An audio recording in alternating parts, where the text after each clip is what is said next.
Hey y'all, this is Twin Rivers Music Scene with Madison Reed. We are at Dusty Vaquero Days in Gillette, Wyoming with Brennan Scott Greene. How's it going? It's going We've been pretty good. Good. We've been wanting to have you on this podcast for a while, so welcome. Thanks for having me. We begged and pleaded. We're like, please, Brennan, come on. Here I am. Made it.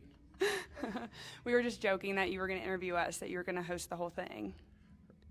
Yeah. So here's your chance. I'm just kidding. I'm not going to put you on the spot because we come into these very prepared. It takes us for a while too. So you are a great musician, obviously, and you're very well known for playing the didgeridoo, which is not very common for people around here to play. Can you tell us more about how you got started with that instrument? There's not really a good story. Just be honest. Honest. I played it since I was a little kid. Whenever my dad would be working in the shop or whatever, I'd go get pieces of PVC pipe and, toot around on them and stuff. And then eventually I discovered that it's an actual instrument. And when I was probably 13 or so, I bought a cheap one and kind of learned how to play it. And, I always thought there's something real Western sounding about it. Mm-hmm. And I was like, I think I'd like to put this on a song, on a record. So my first record, I was like, I'm going to put a didgeridoo on one of my songs, and I put it on one called Cataclysm.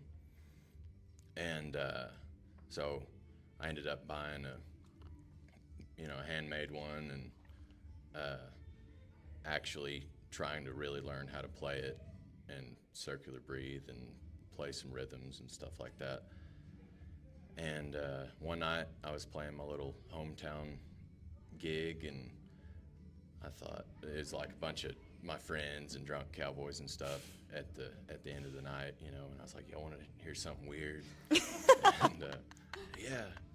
So I went out to the pickup and got it, and I had it just kind of jerry-rigged on a drum stand. And anyway, I played that Townes Van Zandt song, Snake Song, with it. And anyway, they're like, oh, that's awesome, you got to bring that every time. And there for a while, I would play sets, just my guitar, and then there'd always be someone, come up like, where's the thing? Where's the thing? I'm like, okay, I'll bring it next time. It's like a party trick. And so now that's the only reason people like me. So no, that's not true. No. But yeah, so it just kind of, people kept asking me to bring it, so now I just haul it with me everywhere. And it's kind of become my thing, I guess. Your trademark. Mm-hmm. So what's the story behind the bobcat skin? Why did you choose to put the bobcat over the didgeridoo? So, we're here at Dusty Vaquero Days, which Dusty Vaquero started as Jake Zilke's, cowboy music YouTube channel. And I met Jake, and he came out to the house. And anyway, we did this video of me playing my song C96 in a horse trailer, and we were just kind of jacking around there at the house, thinking of ideas of where we're going to do this video, what song. And I had that bobcat I had shot a couple years back, and it was hanging on my wall. I was like, hey, look at this would be pretty cool. And I'll just sleeved it over the didge. He's like, oh, dude, you got to leave that on for the video. And I was like, all right. So we recorded the video with it on there, and then I took it off, put it back on the wall. Mm-hmm. And same kind of deal. I'd go to shows with the didgeridoo, and they're like, where's the bobcat? Because a bunch of people had seen that video, and so I just started leaving it on there. Well, he has a great afterlife, honestly. He can continue to leave his mark. And for the people that haven't seen it, can you just say if it's is it laid over the didgeridoo, or is it through his mouth, no, through it? It's tubed, so it's not a flat hide. It's So it is through its mouth? So it's just okay, that's cool. Like a sock. Okay, that's funny. I love it. I saw you loading in the didgeridoo, and it was a whole spectacle, honestly. That thing is massive. I usually, when I load in, especially in a little bar or something where there's not a backstage and you got to go right through the front door, like I'll set everything else up on the stand and all that, and I'll sound check, and then I'm like, okay. And then I'll like pull those, I just got them rolled in a blanket, and I'll put those out, and there's always like, 3 or 4 people come up like, what is this? And I'm like, I'll just show you. Yeah. You know, I can't even tell you. this is what it does. Yes. So sit down. Sit down and see. So when you're writing a song, what do you think the difference is between a song that sounds good and a song that like truly says something? I mean, you need both kinds. There's some songs that don't need to say really anything, I think, and are just, you need catchy songs that have nothing to say so that us as songwriters, can feel superior to those kind of people who write those songs, Like we need shallow artists to make us feel better about ourselves, I'm crying. The work you do is important. It is. Now, there's been all kinds of times in my life, and I'm sure everyone else's, where, you listen to a song and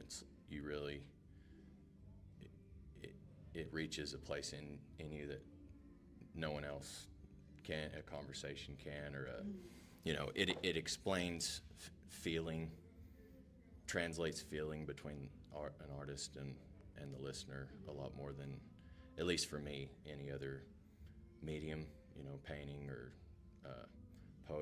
poetry does, but poetry when accompanied by music,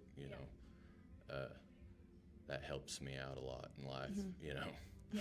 Like I need well-written songs in my life, so Yeah. I assume if I ever write one, maybe I'll help someone else out. Yeah, of course.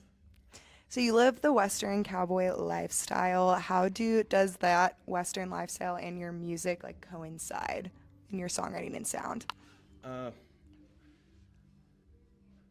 Usually, I mean, I've got a couple of cowboy songs probably, but I grew up farming and ranching and been horseback my whole life, and now I just play music and day work, and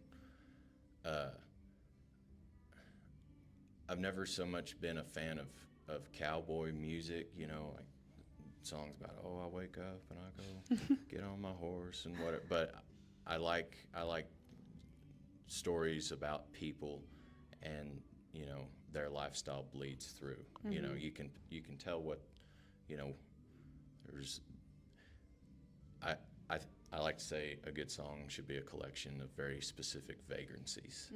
So you can't really say what it's about, but you understand it, if that makes sense. Yeah, even if you're not like specifically saying it in the lyrics, you still get that feeling. There will be little things I'll say, lyrics that maybe only guys from around my part of the world are going to understand, but to them, that there's that connection there, and it may not even be a song about ranching or cowboying or whatever, but they hear that one thing and they're like, oh yeah, that's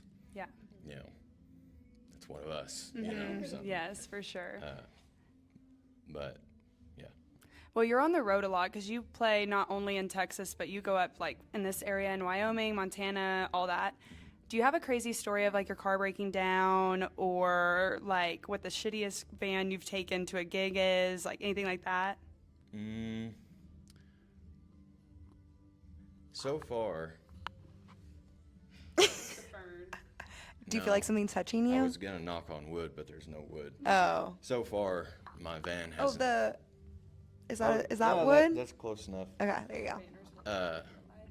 So far, the van has not stranded me yet. Not too bad. I've been able to limp it Limp in.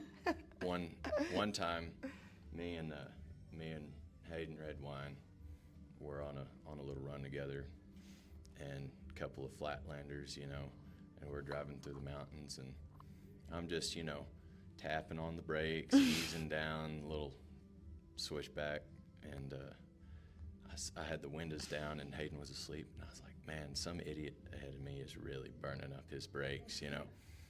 And it just kept getting stronger and stronger. And I was like, and I look over at Hayden, and there's just smoke rolling up, you know, past his window. And I was like, oh, that's me. So I pulled over and, you know, on a little pull off, and I slammed on the brakes, got off, and he wakes up. I was like, brakes. You know? Brakes. We went and took the wheels off, and we're, you know, fanning them and stuff. But no, I mean, so far I've been pretty fortunate with that rig to not get, you know, other than a couple of flats and some stuff. But I saw that. Did you and Hayden like take a bus or something up here? I took the bus last year. Okay. But yeah, Because I saw the video. Yeah, we were in Jake's backyard in the middle of town. Oh. And we were just jacking around, you know. And anyway. I saw that and I was like, dang, we should have hitched a ride. Yeah, it was like 3 a.m. Jake calls us, and he's standing in his kitchen window. He's like, you know, I got neighbors, right? So we're revving on the engine. Pause. Yeah, I get it. I'm like the shortest person here. Okay, so you break horses, correct?